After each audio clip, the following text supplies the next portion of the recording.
খুলনা মহানগরী সহ আশেপাশের উপজেলাসমূহের সাধারণ মানুষের চিকিৎসার অন্যতম ভরসা ২৫০ শয্যা বিশিষ্ট জেনারেল হাসপাতাল। তবে দীর্ঘদিনের চিকিৎসক স্বল্পতা, প্রয়োজনীয় অবকাঠামো আর চিকিৎসা সরঞ্জামের অভাবে খুঁড়িয়ে খুঁড়িয়ে চলছে এই হাসপাতালটি।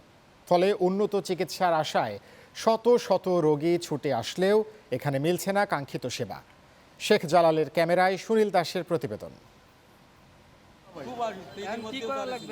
খুলনা নগরীর প্রাণকেন্দ্রে অবস্থিত জেনারেল হাসপাতাল ১৯৩৮ সালে ৫০ শয্যা বিশিষ্ট সদর আরবান ডিসপেন্সারি হিসেবে যার যাত্রা শুরু হয়। পরে জেলাবাসীর দাবির প্রেক্ষিতে ১০০ শয্যায় রূপান্তর করা হয়। পরবর্তীতে বর্ধিত জনসংখ্যার স্বাস্থ্যসেবা নিশ্চিতে ২০১৭ সালের ১৩ ফেব্রুয়ারি হাসপাতালটিকে ২৫০ শয্যায় উন্নীত করা হয়।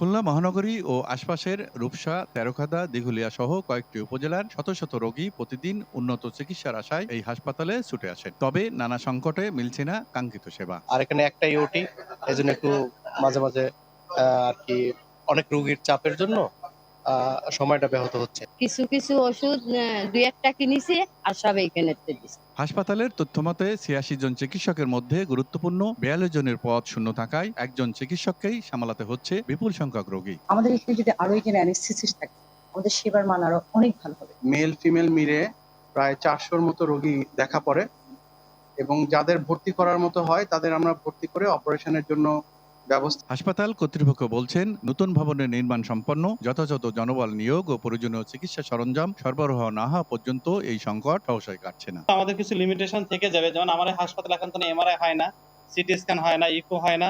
একটা অনেক পুরাতন আল্ট্রাসাউন্ড মেশিন দিয়ে কোনো একটা আল্ট্রাসাউন্ড চালু রেখেছি। আমার হাসপাতালে আলাদা করে স্ক্যানও নাই, আইসিইউ বা এইচডিও নাই। সেক্ষেত্রে অনেক রোগী যদি অনেক খারাপ হয়ে যায়, সেক্ষেত্রে এই সেবাগুলো আমরা দিতে পারি, আমাদের উন্নত জায়গায় রিফার করতে হয়। এবং অনেক ক্ষেত্রে দেখা যাচ্ছে যে ২৫০ শয্যা হাসপাতালের জন্য যে সেটআপ, স্ট্যান্ডার্ড সেটআপ, সেই পদ সম্পূর্ণ এখনো ফিল আপ, যে কারণে বিশেষজ্ঞ চিকিৎসক সহ চিকিৎসক এবং স্বাস্থ্যকর্মী বিভিন্ন অপর্যাপ্ততা আছে। শিগগিরই হাসপাতালে সকল সমস্যার সমাধানে প্রয়োজনীয় পদক্ষেপ নেবে সরকার, এমনই প্রত্যাশা খুলনাবাসীর।